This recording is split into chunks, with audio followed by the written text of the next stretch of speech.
三阳土场地打造第8天，昨天咱们这个顶棚全搭好了，今天呢我们就做里面室内的这些活。开干，走。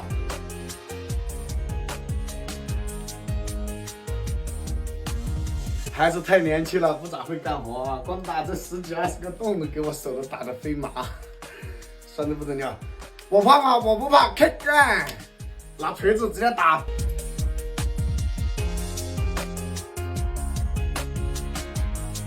这一面能打的都打了，我们现在背面去给它打开。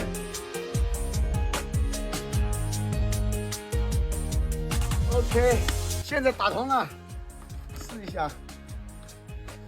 哎，相当好用啊！人也可以过，兔子也可以过。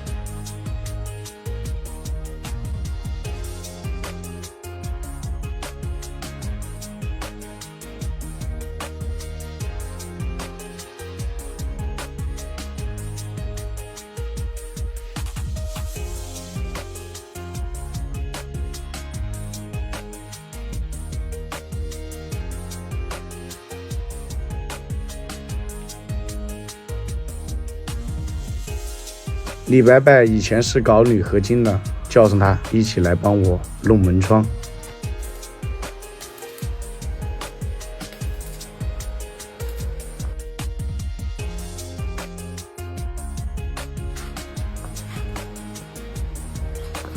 突然雷雨交加，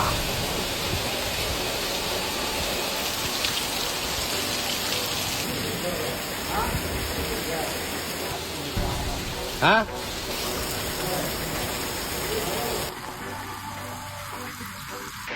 雨下的太大了，走，我们把鸡赶回家。走走走，回去。报个词啊！把那个分沟通出来，要赶了，我靠，雨太大了。